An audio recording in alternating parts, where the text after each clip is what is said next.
અને હવે વાત કરવી છે છેવાડાના ગામોના વિકાસની। અત્યાર સુધી ડૂબતો વિકાસ જોયો, જોડીમાં વિકાસ જોયો, છાતી સમા પાણીમાંથી નીકળતી નનામીઓ જોઈ, પણ હવે તો આ વાત ત્યાં સુધી પહોંચી ગઈ છે કે મૃત્યુ પછી માણસને અંતિમ સંસ્કાર કરવા માટેની જગ્યા પણ નથી। અને વલસાડથી આ સમાચાર સામે આવ્યા છે કે જેમાં મૃત્યુ પછી જો અંતિમ ક્રિયા કરવી હોય તો સ્મશાન ભૂમિ નથી। વલસાડના કપરાડાના ગાઢવીના ગ્રામજનોની આ દયનીય હાલત છે કે ખુલ્લામાં આવા વરસતા વરસાદમાં અંતિમ વિધિ કરવા માટે, અંતિમ ક્રિયા કરવા માટે લોકો મજબૂર છે।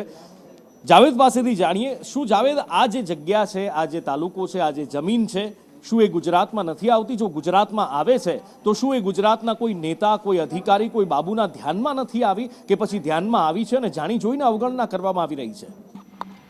જી બિલકુલ સાચી વાત છે નુપુર। આ જે જગ્યા છે એ વલસાડ જિલ્લાના કપરાડા તાલુકાની એટલે કે ગુજરાતની જ છે અને કપરાડાના ધારાસભ્ય જીતુભાઈ ચૌધરીનો મત વિસ્તાર છે।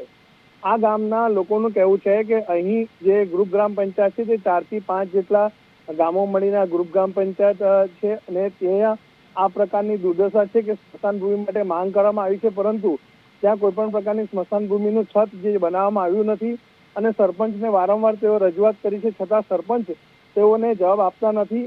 અને જેને લઈને જે છે બાબુભાઈ રામજીભાઈ ખરપડે નામના સરપંચ જે છે એ ગામ લોકોને સીધો જવાબ ન આપતા આખરે ગામ લોકોએ આ પ્રકારે ખેતરોમાંથી ચાલીને ડુંગરના કોતર ઉપર ખુલ્લામાં આ રીતે અંતિમ વિધિ કરવી પડે છે।